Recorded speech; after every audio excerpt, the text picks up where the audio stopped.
Fala pessoal, tudo bem com vocês?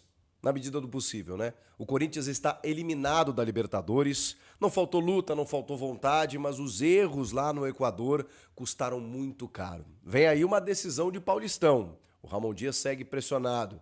E agora? Vamos falar sobre tudo o que aconteceu nesse jogo?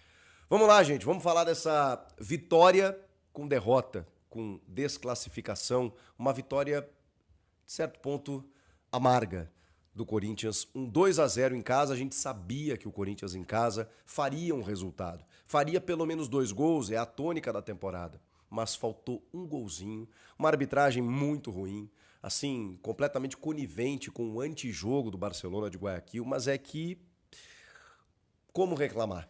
Se o Corinthians deixou chegar nessa situação, se tomou a pancada de 3-0 na ida, a ponto de precisar jogar, precisar reverter com um placar tão dilatado contra um adversário que se fecha e que a gente sabe que as arbitragens da Conmebol são assim, são coniventes, são tendenciosas, são permissivas. O árbitro Esteban Ostojic, o uruguaio, conversava com os jogadores cada vez que eles caíam no gramado, dizendo que o cronômetro estava parado e depois das 6 minutos de acréscimo no final do segundo tempo. Um escândalo.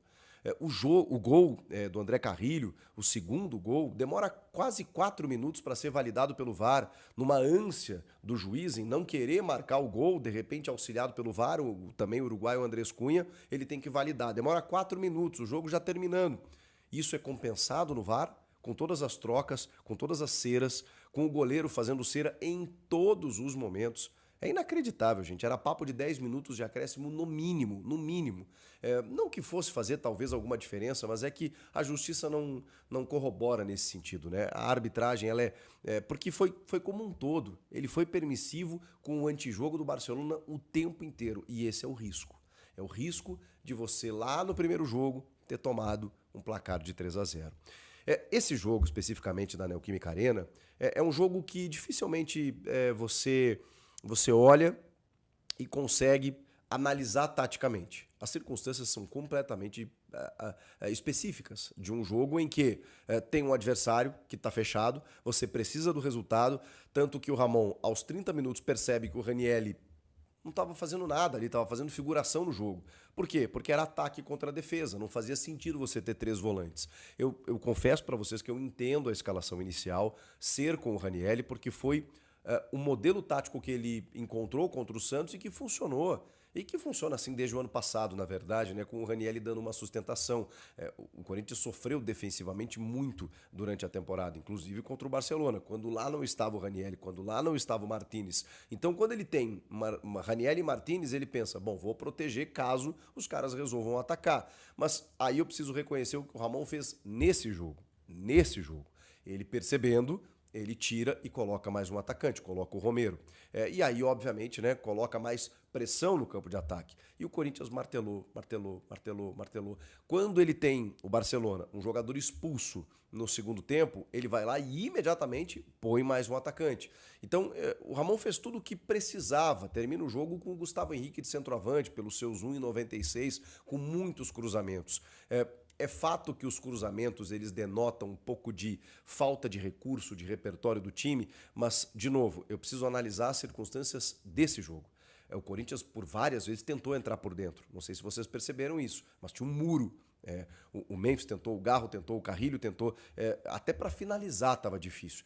Foram poucas oportunidades que o Corinthians teve a ponto de finalizar tranquilamente. E as que teve, né? Com o Memphis dando um voleio e o Mateuzinho depois com a bola do jogo. Mas, tirando isso, era muito difícil. Então, você faz o quê? Lateraliza o jogo. Infelizmente, os laterais do Corinthians, eles deixam muito a desejar. Acho que o Mateuzinho faz um jogo de muita abnegação. Não que o Bidu não tenha também esse lado, mas é que a qualidade ali tem um limite. E esse limite é muito baixo.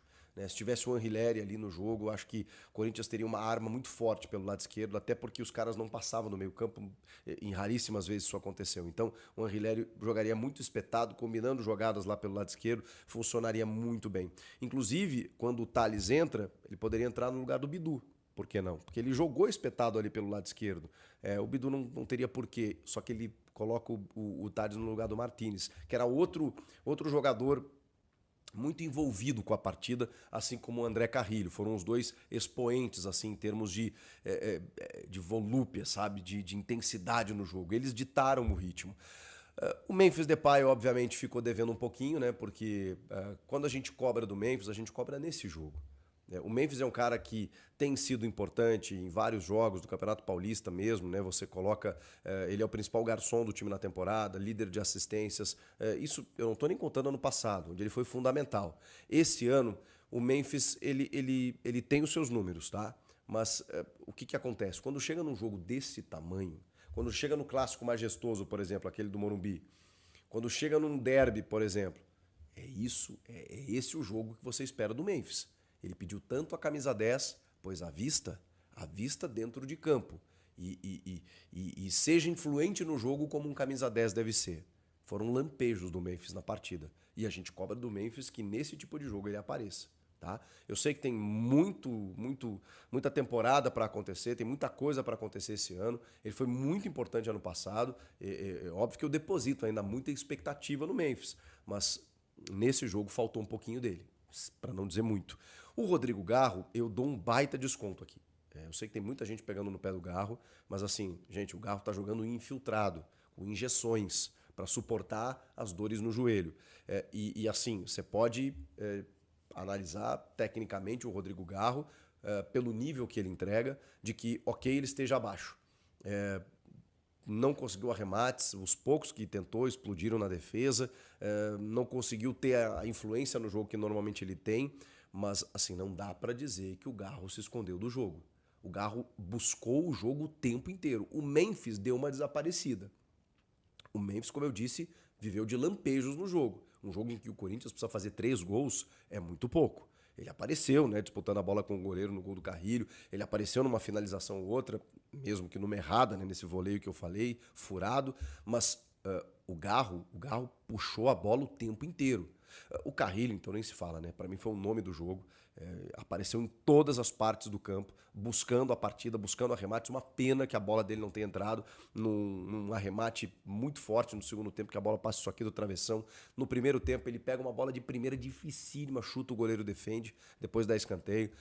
Faz o gol, inclusive, o segundo gol. O Carrilho foi fundamental na partida. E o Martínez correndo que nem um louco, né, cara? Que nem um louco, até porque quando ele tira o Ranieri, fica o Martínez ali marcando, voltando, buscando, armando. Loucura, loucura.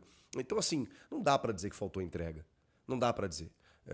O Félix Torres, gente. O Félix Torres fez um partidaço. Faz o gol no finalzinho do primeiro tempo, que dá uma esperança, né? Porque teria todo o segundo tempo pra isso. Um gol de cabeça, mas não só por isso. Ele venceu todos os duelos. Ele foi muito importante no jogo, o Félix Torres. A questão é que eu não posso, mesmo valorizando o que esses caras fizeram hoje, mesmo não conseguindo criticar o Ramon, porque esquema tático você joga pro alto e vê o que acontece na medida em que você tá no abafa, no desespero, precisando do resultado, e aí, como eu falei, Gustavo Henrique vira centroavante, sem pilha atacante, não tem muito o que fazer, gente. Ali era desespero mesmo pelo resultado. Mesmo tendo essa consciência, mesmo não criticando tanto o Ramon por esse jogo, muito menos os jogadores, eu não posso isentá-los da culpa da eliminação, da responsabilidade que eles têm, porque era um confronto eliminatório de 180 minutos e o Corinthians não jogou na ida. O Corinthians deixou para jogar na volta. E aí eu não posso passar um pano aqui, né? Porque eram os mesmos jogadores, era o mesmo treinador. O que aconteceu no Equador? É isso que acontece quando você permite que você chegue para decidir em casa tendo tomado uma pancada na ida. Aquele jogo horroroso, modorrento, apático, terrível, sofrível, uma das piores atuações que eu vi da camisa do Corinthians, aquele jogo custou caro. Tá aí o resultado. Porque o Corinthians teve dificuldades na criação, teve um adversário fechado, teve uma arbitragem horrorosa e precisava fazer 3 gols, pelo menos, para levar para pênaltis. Era muito difícil. Era muito difícil. Então, a gente precisa entender que eles erraram. Eles erraram, eles falharam e eles têm culpa. Porque aquele primeiro jogo já começa a decisão. E os 2 jogos anteriores, contra a Universidade Central da Venezuela, foram 2 jogos terríveis, em que o Corinthians classifica daquele jeito. Então, não dá pra gente aliviar nesse sentido. Agora, o Ramon Dias e esses jogadores têm uma decisão para jogar no domingo. Um primeiro jogo, depois pausa para a data FIFA 11 dias. Não dá para você fazer nenhum tipo de mudança agora. Eu acho que já existe uma análise de que o trabalho do Ramon, apesar de um aproveitamento até interessante, mais de 60%, em 50 jogos, 52 jogos, apesar disso, é um trabalho insuficiente. Porque essas marcas elas vão se somando. Se ele ganhar o Campeonato Paulista, vai ficar difícil de mudar. Porque é um título paulista que vai ser muito valorizado, especialmente por ser contra o Palmeiras, especialmente por impedir o Palmeiras de ser um tetracampeão e especialmente porque é um título que o Corinthians não ganha há 6 anos e tem ainda uma sequência de temporada como agora a Sul-Americana, que foi o que sobrou com a eliminação na Libertadores. Então, assim, vai ser difícil a mudança acontecer caso o Corinthians seja campeão. Mas como eu sempre digo para vocês, a instituição está acima de tudo. Eu não posso aqui dizer que, não, então bora perder para mudar o técnico. Não faz nenhum sentido. Se ele ganhar o Paulista, ele vai de novo merecer um voto de confiança. Mas, infelizmente, ele tem atribuído para si essa marca negativa de que em jogos decisivos, em jogos grandes, o time não consegue encontrar soluções. Ele não consegue encontrar soluções. E o que aconteceu nessa quarta-feira na Neoquímica Arena foi reflexo do que ele fez no primeiro jogo. E mata-mata são 2 jogos. Então, assim, gente, é um jogo que deixa uma frustração muito grande porque deu a sensação de que quase daria. De que quase deu. O goleiro Contreras fez o que quis e o que não quis, dentro da cera permitida pelo juiz. Mas o Corinthians tomou 3-0 na ida e não conseguiu reverter. Thales Magno entrou bem. O Romero, talvez ele pudesse ter entrado antes do Romero, mas eu não acho que o Romero tenha entrado tão mal. Entrou pela direita lá, fazendo as suas jogadas, buscando alguma coisa. O Gustavo Henrique de centroavante, o Memphis ali um pouco mais pelo lado esquerdo, o Garro atrás na meia-lua ali, buscando alguma infiltração e tal, os laterais deixando a desejar. A parte defensiva praticamente zerada, não foi atacada, né? Mas o segundo Castilho, né, o técnico do Barcelona, diz que a ideia era justamente forçar o time a fazer cruzamentos e tentar escapar com isso. Ele tomou 2 gols, ele foi no limite, mas a estratégia deu certo. E agora? Agora é o que eu digo para vocês, não tem o que fazer com a comissão técnica. Tem que esperar para ver o que vai acontecer no Paulista. Se ele ganhar, ele vai ganhar uma sobrevida, até porque 3 dias depois tem Campeonato Brasileiro e tem uma Sul-Americana para disputar. Esse é o risco. Agora, ganha o Paulista, quer mudar o treinador, é muito raro um dirigente fazer isso. Agora, a entrevista do Augusto Melo, ela me deixou com essa pulga atrás na orelha, porque ele diz que a gente está analisando tudo que está acontecendo, mas temos uma final pela frente, a questão técnica a gente vai analisar mais para frente. Ou seja, ele não está satisfeito. Visivelmente ele não está satisfeito e o torcedor também não está. Mas tem um título para disputar e o título se sobrepõe a tudo. Então, realmente, nesse momento, você implodir um trabalho é muito mais nocivo. É melhor deixar, porque tem jogadores experientes, cascudos e com responsabilidade a ponto de entender que, independentemente se o trabalho tá bom, independentemente se tá rolando cadeirado ou não no vestiário, se tá tendo treta, se não tá, não interessa. É o Palmeiras do outro lado e é uma final em 2 jogos. E que a lição do Barcelona seja aprendida. O Corinthians resolve em casa. Normalmente resolve em casa. Não estou dizendo que vai resolver. Normalmente resolve em casa. Tem condições para tal. Tem condições para vencer e vencer bem o Palmeiras no segundo jogo da decisão. Mas que não tome 3, 4, sei lá. É clássico, né, gente? E o Palmeiras é forte.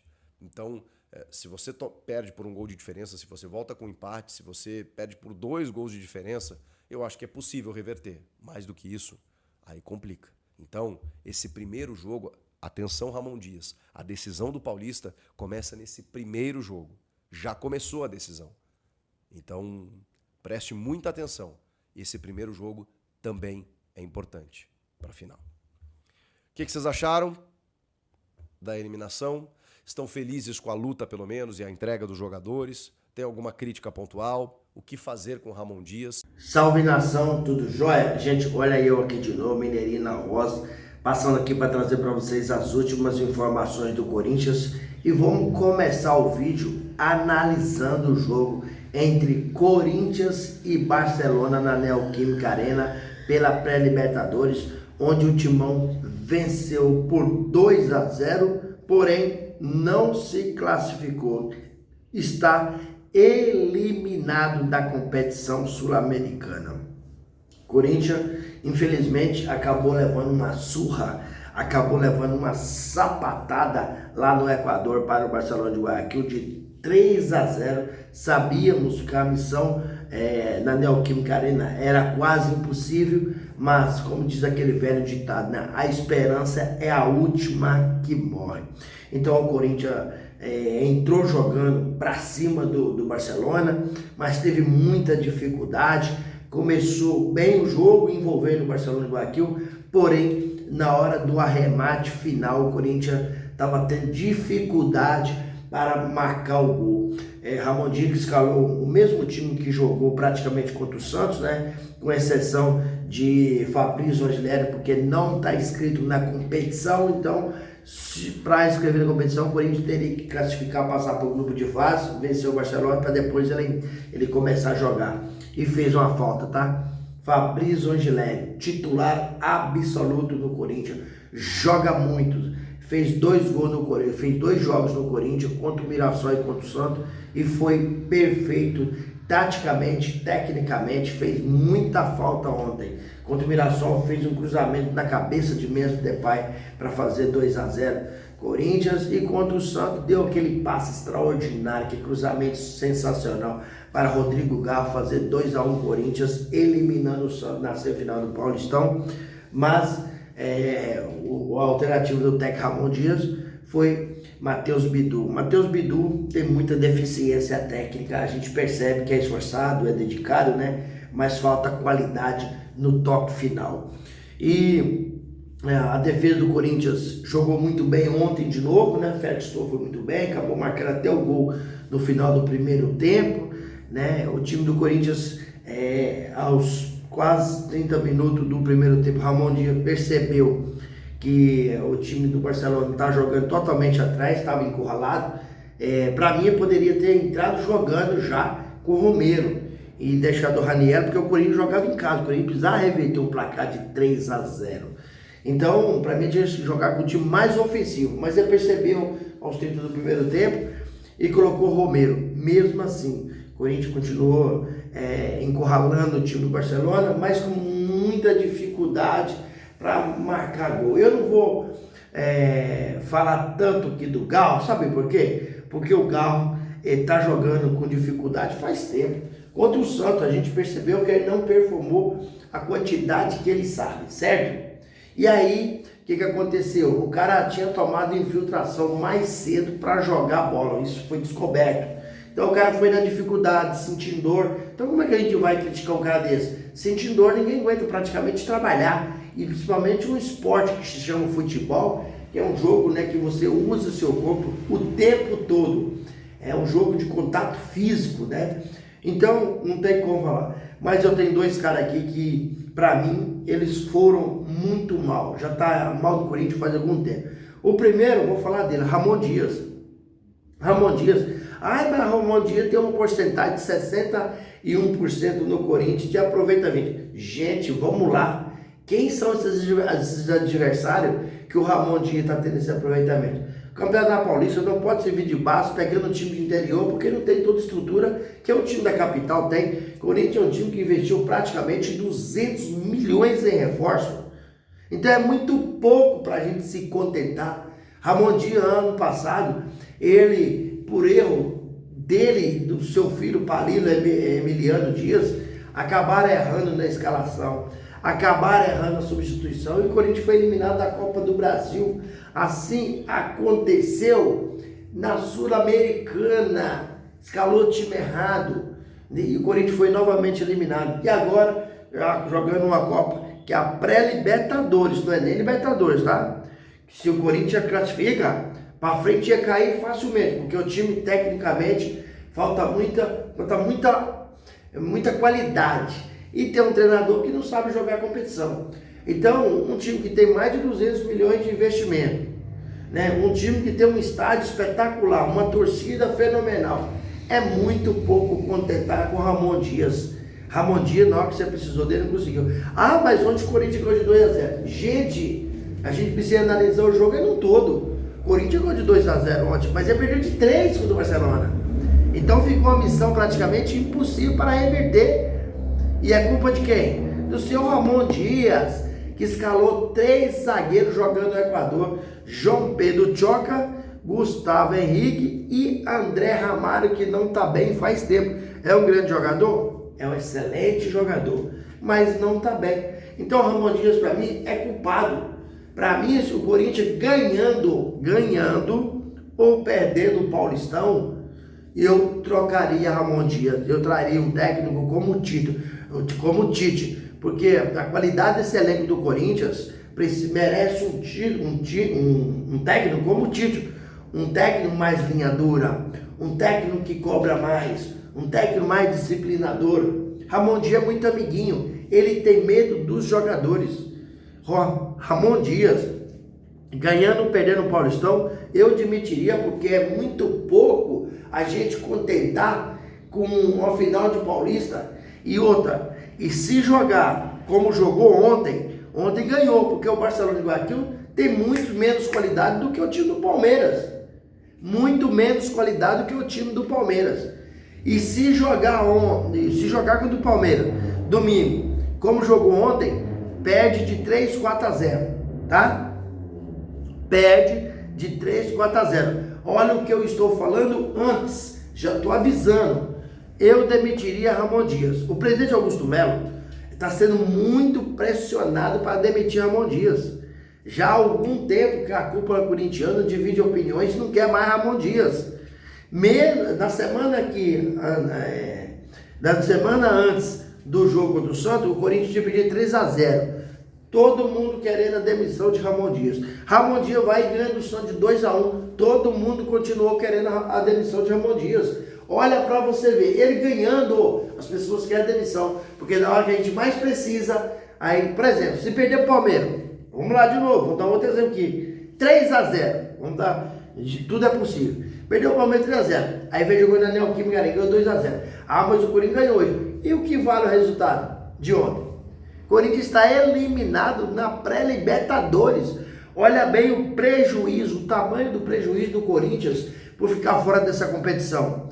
Perdeu visibilidade, perdeu dinheiro, perdeu credibilidade, perdeu investimento, perdeu muita coisa. Então eu, como presidente do Corinthians, eu demitiria o Ramon Dias sendo campeão paulista ou não. É claro que se for o campeão paulista, ele ganha um pouco mais de força. Mas a gente olhando um trabalho num todo, para mim o trabalho do Ramon Dias é ruim. Cara, você contratou um treinador para tirar o time do rebaixamento, você vai viver só disso? É muito pouco. Como após perder de 3-0 o Barcelona de Guayaquil, ele foi para entrevista coletiva e deu uma das piores entrevistas da vida dele. Olha, vocês têm que comemorar, vocês têm que estar felizes, porque eu tirei o Corinthians do rebaixamento.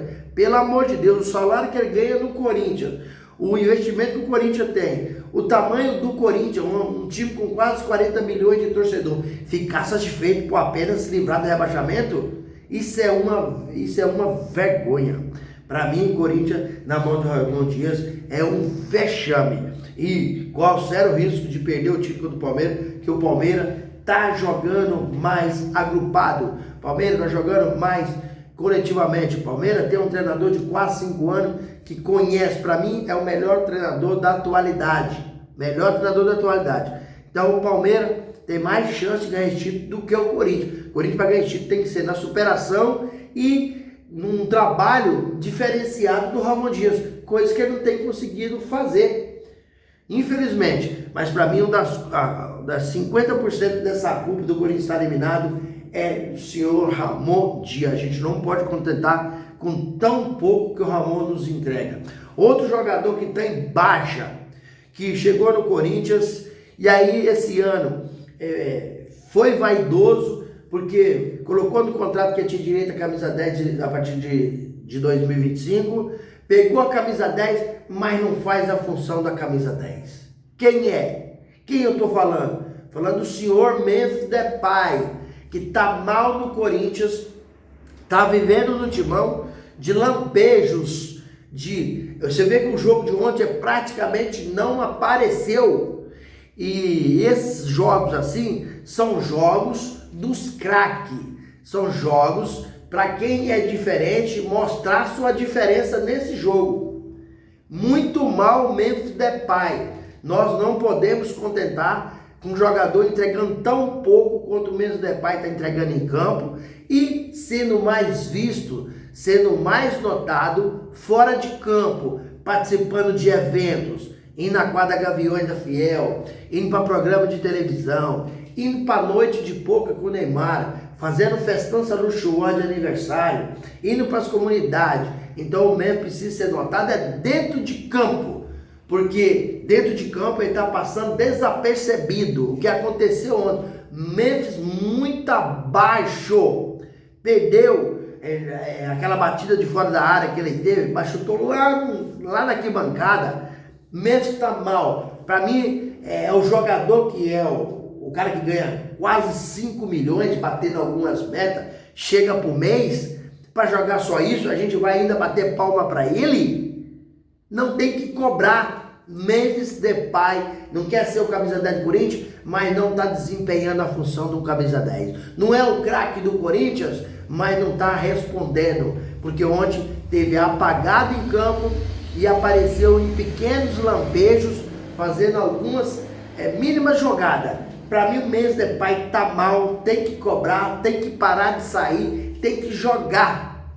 Se o Corinthians está desclassificado da União a pré-Libertadores, que é uma vergonha, Memphis Depay tem uma grande parcela, é considerado o craque do time, quer jogar com a 10 e não tem feito nada.